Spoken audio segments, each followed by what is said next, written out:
جنہوں نے آگے جا کر بلڈنگ کنٹرول میں ایک سسٹم قائم کیا ایس بی سی، جو کے بی سی اے بعد میں ایس بی سی اے بنی، اور پھر وہاں پر ایک سسٹم قائم ہوا. اس سسٹم کی بنیاد 2003 میں جو ریگولرائز، اور بلا شبہ یہ ریگولرائزیشن نعمت اللہ خان مرحوم اس وقت کے میئر یعنی کہ سابق میئر یا ناظم کراچی، ان کی ناک کے نیچے ایس بی سی اے میں یہ ریگولرائزیشن ہوئی 2003 میں. اب مجھے نہیں معلوم کہ ان کی اجازت سے ہوئی یا بالائی بالا ان کو بائی پاس کر کے نیچے کے افسران نے نہ جانے کس کو خوش کرنے کے لیے وہ وائلیشن ریگولرائز کی، وہ بے ضابطگی اور غیر قانونی تعمیرات ریگولرائز کی جو کسی حال میں ہوئی، یعنی اس لا سے بھی کور نہیں ہوتی تھی.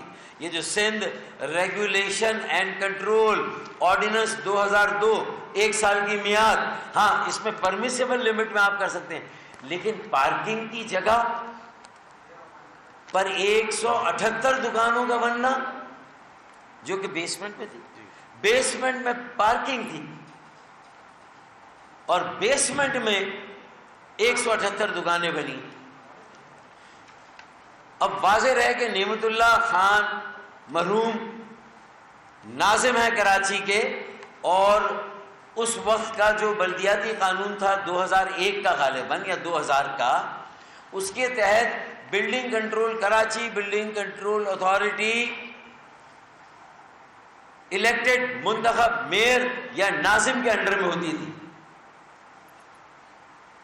آپ کو یاد ہوگا جو میرے سینئر صحافی یہاں پر بیٹھے ہیں، ایس بی سی اے اس وقت کے بی سی اے تھا اور کے بی سی اے کنٹرول ہوتا تھا آرڈیننس 79 سے، اور 1 سال کی میعاد دی گئی یہ Sindh regulation and control ordinance میں کہ وائلیشن کو ریگولرائز کرائیں. تو 1 سال ہو گیا، اس میں ریگولرائز نہیں ہوئی. اس کے 10-15 دن کے بعد پلازا کا وہ آتا ہے اور کراچی بلڈنگ کنٹرول اتھارٹی سے اپنی جو پرمیسیبل لمٹ کی ہے وہ تو کراتا ہی کراتا ہے، لیکن جو نان پرمیسیبل لمٹ کی وائلیشن ہے، جو نان پرمیسیبل ہے، جو کرے وہ بھی کس تاریخ کو وہ آرڈر نکلتا ہے ذرا بتائیں.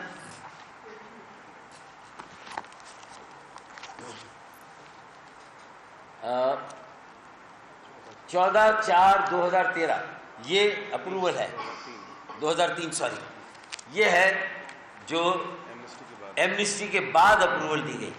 یہ سرکاری دستاویزات ہیں ساری کی ساری، اور ہو نہیں سکتی. کس قانون کے تحت؟ اس کا سیکشن 5 کے تحت بین، اور 5C میں ہے یوزز، یعنی کس uses parking space for other purpose until such space is restored to its original purpose. ایسا ہاں پارکنگ اسپیس کی وائلیشن ہوئی ہے تو دوبارہ پارکنگ کے لیے تو بن سکتی ہے، لیکن پارکنگ اسپیس کی وائلیشن نہیں ہو سکتی.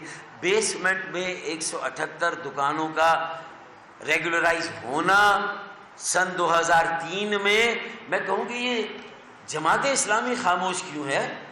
وہ تو اتنی ریٹرک کرتی ہے، اتنے بلند اور بانگ اس کے دعوے ہیں. اس کراچی میں پورشن مافیا کے خلاف اس نے کب اور کہاں آواز اٹھائی بھائی؟ اس نے گل پلازا پر اس کا کتنے اس کے بیانات ہیں، اور لوگوں کی آنکھوں میں دھول جھونکنے کا سلسلہ جاری. میاں جماعت اسلامی اور Peoples Party with 1 stroke of pain دونوں فارغ کر دیا آج ہم نے.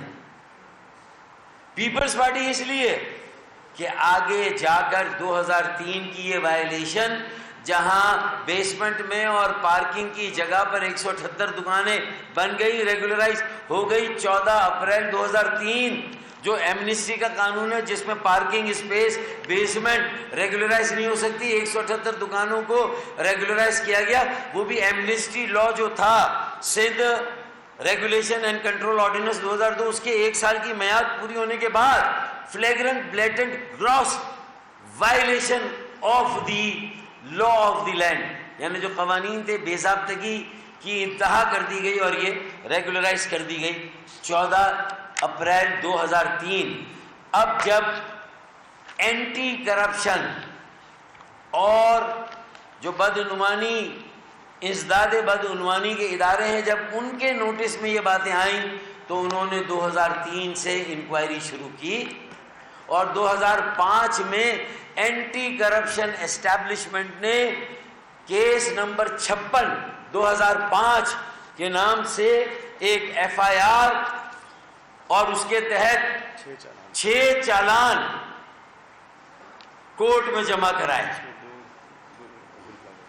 2 گل پلازا کے تھے، 4 باقی فائلیں جو اخلاق احمد صاحب کے گھر سے ملی، جو بریگیڈیئر اے ایس ناصر اس وقت ڈی جی کے بی سی اے تھے، محی الدین شریف ایک افسر ہے، ان کی ملی بھگت سے.